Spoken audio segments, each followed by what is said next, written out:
Olá, muito boa tarde. Está de volta o programa Eclésia, que neste dia destaca a análise dos textos bíblicos escolhidos pela liturgia para as celebrações do próximo domingo. Para nos auxiliar nesta tarefa, contamos com a presença da irmã Luísa Almendra e também do cônego António Rego, nossos convidados hoje aqui no programa Eclésia. Muito boa tarde, obrigado por estarem uma vez mais connosco. Temos aí o 15º domingo do Tempo Comum. Começo por si, cônego António Rego, para nos situar um bocadinho o conjunto desta proposta da liturgia dos textos bíblicos. Um domingo muito centrado neste itinerário em busca da vida eterna. O que é preciso fazer para conseguir chegar a essa vida eterna? Boa tarde. Primeiramente, é domingo. A gente celebra aqui a festa do domingo no seu todo. O dia da ressurreição, o dia em que os cristãos se reúnem em todo o mundo.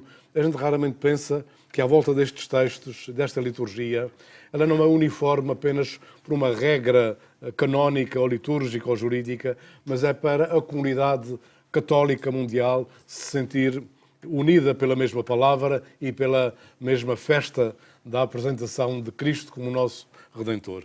Por isso, eu realço sempre a importância do domingo. Às vezes as pessoas são cansadas, as horas da missa não dão jeito, mas eu penso que deve fazer parte essencial da vida de um cristão o participar na Eucaristia. Primeiro, domingo. Segundo, este domingo é o samaritano, quer queiram, quer não. Essa figura do samaritano, esse maldito, esse herege, esse fora da sociedade, esse inimigo dos judeus, é esse que Jesus vai escolher como um modelo de um coração enternecido, que vê alguém caído, que ajoelha, que dá vinho, que dá pão, que o monta no seu cavalo, que o leva para a hospedaria. Isto, de facto, é um extremo. Eu diria, e a figura que está por trás disto é quem cria esta imagem, que é a figura de Jesus, que é Ele próprio. Por isso eu fico aqui, para além das outras leituras, que também são interessantes, mas eu acho que a figura forte que é este homem, depois vamos ver em Paulo projetado em Jesus Cristo e também vamos ver na primeira leitura no próprio Deus. Mas é um dia de mergulharmos neste mistério admirável de um homem raro de a gente ver e presenciar, que é o samaritano. Irmã Luísa, quer acrescentar alguma coisa? Bem, eu, em primeiro lugar, gostava de saudar todas as pessoas que acompanham este programa, que já há algum tempo não me veem aqui neste lugar, mas que me fazem chegar muitos apelos, muitas notícias, e pronto, é uma incompatibilidade de horários muitas vezes que impede. A professora, não é? Está na direção da Universidade Católica. Mas é com muito gosto que agora, neste tempo assim, talvez em que há menos compromissos formais da Universidade, possa estar aqui. Então, aquilo que eu gostaria de dizer em primeiro lugar, depois destas palavras assim muito bonitas e muito eloquentes do Padre Rego, é que de facto este texto, como muitos outros textos que nos parece ser já muito conhecidos, muito explorados, já sabemos praticamente tudo sobre eles, têm sempre este perigo de dizer já vi, já li, já ouvi, o que é que eu posso tirar daqui de novo? E, de facto, são textos que criam um grande desafio. O desafio da leitura muito cuidada, talvez assim mais paciente do que outra leitura que nós não conhecemos e que então viajamos mais depressa. Um aspecto que eu gostaria de sublinhar é, de facto, este. Ele situa-se no capítulo 10 do Evangelho de Lucas, em que Jesus começa uma grande viagem para Jerusalém. Jesus está a caminho de Jerusalém. E neste contexto também ele vai evocar uma viagem que, de certo modo, é também iluminadora da própria viagem que Jesus está a fazer para Jerusalém. Nesta viagem há uma preocupação muito grande de Jesus de ensinar os seus discípulos, de os preparar, de os continuar a formar como discípulos. E, portanto, todos estes diálogos também, os discípulos estão presentes e estão a aprender, não é? E nós temos de ter isto consciente. Este capítulo 10 começa exatamente com um diálogo com os doutores da lei, portanto, este não é uma surpresa que este doutor se tenha levantado e tenha colocado esta questão a Jesus, E ele começa, na verdade o autor diz-nos, ele faz esta questão para o pôr à prova, isto é, para saber se realmente Jesus sabe ou não sabe da religião, enfim, para conhecer quem é este mestre que anda aqui com este grupo de discípulos, e coloca esta questão a Jesus, a questão da vida eterna, que é uma questão que ele pensa ser difícil, não é? E Jesus, no seu bom estilo judaico, não é? A uma pergunta, não é? Responde com outra pergunta. Isto é assim um bocadinho um estilo muito judaico, e diz-lhe como é que tu remete-o para a lei. Remete-o para a lei. E ele faz um exercício dificilíssimo. Mostra a sua qualidade até de doutor da lei. Que é, ele foi capaz dos 613 mandamentos, não é? Que vêm na lei, ele resume-os em 2, não é? É interessante como em muitos diálogos que Jesus tem, é a escritura o elemento comum para ambos. Exatamente, exatamente. É? A escritura é o dominador comum. É a referência para o debate. Exatamente. Eu propunha avançarmos com escutar o Evangelho, o Evangelho de Lucas, deste 15º domingo do Tempo Comum, para depois então pegarmos no comentário mais direto com a nossa memória já refrescada com esta passagem. Vamos então escutar.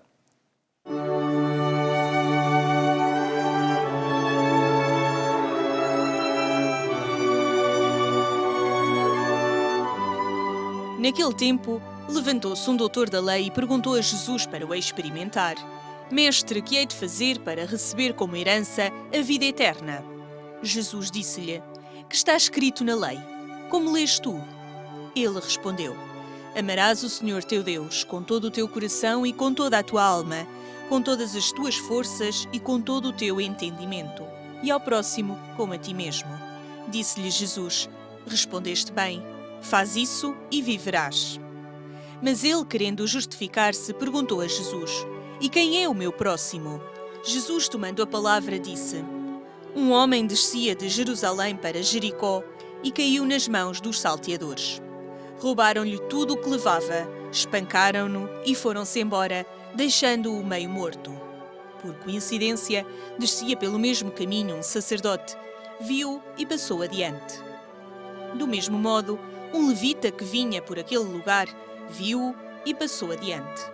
Mas um samaritano que ia de viagem passou junto dele e, ao vê-lo, encheu-se de compaixão. Aproximou-se, ligou-lhe as feridas, deitando azeite e vinho, colocou-o sobre a sua própria montada, levou-o para uma estalagem e cuidou dele. No dia seguinte, tirou 2 moedas, deu-as ao estalajadeiro e disse: Trata bem dele. E o que gastares a mais, eu te pagarei quando voltar. Qual destes 3 te parece ter sido o próximo daquele homem que caiu nas mãos dos salteadores? O doutor da lei respondeu: O que teve compaixão dele. Disse-lhe Jesus: Então vai e faz o mesmo. Irmã Luísa, começo por si, é uma grande explicação, uma bela história para, ao fim e ao cabo, explicar este conceito do próximo, exatamente, não é? Exatamente. O doutor da lei consegue sintetizar a lei em 2 mandamentos e de facto Jesus aprova-o, mas ele tem a necessidade de justificar porque ele fez aquela pergunta e então vai buscar um debate que era muito atual naquele tempo sobre quem é o próximo, não é? E acho que e há registro desses debates entre os judeus sobre a questão do próximo, se incluía o estrangeiro, não incluía o estrangeiro, o que é um debate até muito atual também para nós, esta inclusão. Quem é o próximo? Quem é aquele com quem eu estabeleço relação, ou quem devo estabelecer relação? E os judeus tinham o seu enquadramento das suas relações.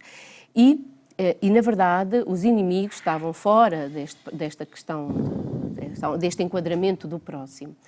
E estava muito bem definido. Portanto, ele vai colocar esta questão, uma questão teórica. Ele vai relançar no diálogo com Jesus um debate teórico. E Jesus apresenta-lhe uma situação muito prática, uma situação muito prática, que vai colocar o que nós conhecemos a história, eu não vou aqui retomar a história, mas vai colocar a situação deste sacerdote, deste homem, um homem, né, que não temos informação do nome, mas que certamente era um judeu que viajava de Jerusalém para Jericó e que, numa situação, aquela viagem é uma viagem perigosa, sujeita a diferentes perigos, é muito isolada, é o caminho do deserto da Judeia, enfim.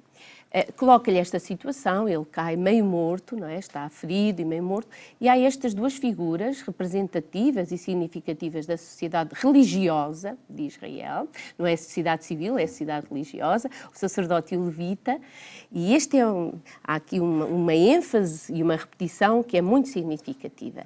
Eles veem e passam adiante.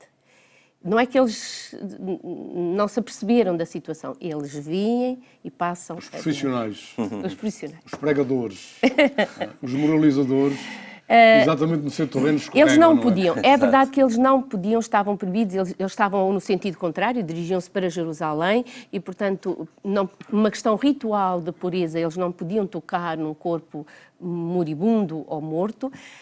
Portanto, há uma lei que os impede, só que agora o que Jesus lhe vai colocar diante deste doutor da lei é a lei formal que impede, e depois temos um outro homem, que é este samaritano, que não está sujeito a estas leis da pureza ritual, pelo contrário, é um marginal religioso, digamos assim, da religião marginal, e que, de certa maneira, está aberto, passa, vê, e vai-se usar aqui o verbo, eu fui até verificar, o verbo próprio deste ano que ainda estamos, da misericórdia, o verbo splanchnizomai, que é moveram-se-lhe as entranhas perante aquela situação daquele desconhecido, que ele não conhecia, que ainda seria um judeu, um samaritano e um judeu, e vai fazer tudo por este homem. É a situação em si que é colocada perante este doutor da lei. De facto, a pureza, as leis rituais da pureza ritual, que eram importantes para o judaísmo, e depois agora a capacidade de ir além dessas leis, é isso que vai transportar ou não aquele doutor da lei, ou cada um de nós, para essa tal vida e vida plena, a capacidade de ver e não passar adiante, e de ser capaz, muitas vezes, de ir além de uma lei formal de pureza ritual, etc., etc., e não passar adiante, ser capaz de nos comovermos interiormente pela necessidade do outro. Não ficamos indiferentes. Quando António Rego, há muitos impedimentos também que nos impedem de aproximar daquele que precisa de ver quem é o nosso próximo. Eu acho que esta pergunta, que depois gera uma resposta desta densidade, quem é o meu próximo? Quem é o meu próximo? E como dizia a irmã, nós muitas vezes, pela repetição de ouvirmos estes textos, eles nos encontram já endurecidos, indiferentes. Parece que os ouvimos muitas vezes. Todavia, eu gostava de dizer uma coisa. Eu muitas vezes estou sentado a celebrar a Eucaristia e a ouvir uma leitura e dou por mim e dizer, eu nunca ouvi isto. Isto é, o nosso estado de espírito descobre sempre coisas novas. Eu vou responder à questão. Coisas novas que estão na Palavra de Deus. E aqui, nesta história do bom samaritano, eu acho que está a definição do homem e o nosso comportamento perante o homem. Ou seja, quando eu estou numa cidade, quando eu vou no metro, quando eu desço o elevador, quando eu encontro um desconhecido, quando há um pedinte que me pede esmola e não o conheço e ele não tem nada aspecto de precisar, é uma pessoa caída na estrada, quando eu encontro um homem ou uma mulher ou uma criança que estão sós, que estão abandonados, que ninguém lhes liga, ou mesmo os famintos físicos ou morais, o que é que eu faço? Que sensibilidade é que eu tenho? Como é que eu olho para ele? Quanto tempo é que eu tenho para ouvir as desgraças que uma pessoa me quer contar, que às vezes basta ela contar para se sentir liberta delas? Eu penso que há aqui uma gama de aspectos aqui no Bom Samaritano que têm a ver com a nossa vida. Para já, a ladroagem era igual à que é hoje. O ataque que fizeram àquele homem é de uma técnica, digamos, igualzinha a que há muitas vezes nos nossos assaltos. Mas depois o nosso coração é também como a do levita e do sacerdote, que é, visto agora, assobiar para o lado, como a gente diz. E julgo que Jesus é profundamente contra isto, chamando-nos a atenção, que depois até São Paulo, na carta aos Colossenses, vai explicitar esta atitude. Sim, eu ainda gostava, sim, só de ainda, porque acho que isto é importantíssimo, percebermos também que este texto, neste diálogo com o doutor da lei, não é escrito, quando é arrancado, assim, um bocadinho separado do seu corpo a que pertence, ele não é escrito apenas para desenvolver uma ética, uma moral cristã de relação com o outro e que devemos... Ele é escrito para falar de Jesus. E, na verdade, o Padre Rego começou exatamente por acenar isto.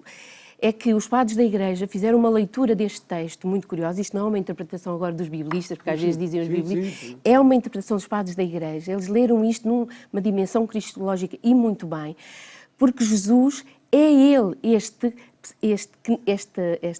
samaritano, esta pessoa que não passa adiante, e nós vemos a coerência que existe com toda a ação e o agir de Jesus.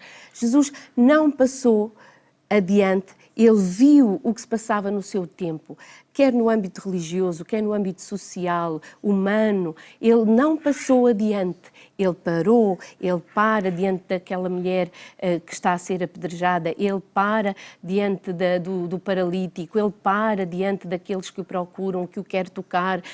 Enfim, ele é aquele que não passa adiante. Ele é, os padres da Igreja interpretam aquele que vem para isto mesmo, para ser, é a proximidade de Deus. Jesus é a proximidade de Deus entre nós. Sem querer extrapolar, nem trazer para todas as circunstâncias o nosso socorro, que é o Papa Francisco, a gente de facto encontra expressões no Papa Francisco muito próximas desta. E isso não existisse a televisão, a gente não via. Mas a gente vê a forma como ele olha, como ele toca, como ele se aproxima das pessoas, como dá preferência pelos mais frágeis. Eu acho que o bom samaritano está vivo. Também está nessa linha. Mas quem ilumina o Papa Francisco é a gente percebe a comunhão que ele tem com a palavra de Deus e com esta compreensão de Jesus. Era impossível, é impossível. Nós podemos ser bons durante algum tempo, mas não permanentemente. O ser humano não tem essa capacidade. É a comunhão com esta... Ele está muito, muito modelado pela pessoa de Jesus. Temos que avançar, irmã. Primeira leitura, Deuteronômio, fala-nos, muito rapidamente, 2 minutos apenas, a questão dos mandamentos como um caminho, um itinerário. Os mandamentos, como uma questão, aqui é verdade que fala, escutarás, a primeira coisa que se diz no texto é escutarás a voz do Senhor teu Deus. Não é o preceito, é a escuta. Claro que é a palavra que Deus transmite. Os mandamentos aqui eram o canal através do qual Deus fala a Israel, se relaciona com Israel, não é de maneira abstrata, é através da palavra. E o que o texto vai insistir é que esta palavra não está assim no vazio, não está longe, não está nos céus e não é preciso ser astronauta para chegar a ela. Esta palavra está perto de ti, e esta é a insistência do texto, está na tua boca. Vejam, a palavra até está na nossa boca, está no nosso coração, está no teu coração, para que tu a possas pôr em prática. Não é para tu teres apenas conhecimento dela, não é para a conheceres e teres um conhecimento teórico, já sei, já ouvi, já sei essa palavra. Não, é para depois haver uma relação... assumi-la, é preciso de uma adesão incondicional. Na prática com ela. Este é o coração, e isto é muito bonito, porque isto está no coração de Israel, e, portanto, quando Jesus está a falar àquele doutor da lei, este doutor da lei conhece isto, não é? E percebe que há uma relação entre a escuta da palavra e a realização da prática que é muito importante e que é preciso depois saber também ir além de uma formalidade para depois se aproximar do irmão. Para concluir, com António Rego, então, São Paulo, aos Colossenses, também nos apresenta agora Cristo como central na sua... Se não estou em erro, São Francisco de Assis copiou daqui. Acha? Copiou bastante daqui. Isto é um hino admirável à criação, à humanidade, a tudo aquilo que Deus colocou diante de nós. E Ele é o primogênito e a imagem de Deus, e o mundo é a imagem de Deus. Eu acho que toda a conversa de Francisco de Assis, toda a sua atitude de vida perante a natureza, o irmão Sol, a irmã Lua, tudo o que foi criado e até tudo o que é anterior a todas as coisas está nele. E por isso mesmo é muito bom para nós cristãos sabermos que Cristo é a cabeça de tudo isto. A gente diz que é o princípio do chamado, aquele termo assim complexo, corpo místico. Mas nós somos membros do seu corpo.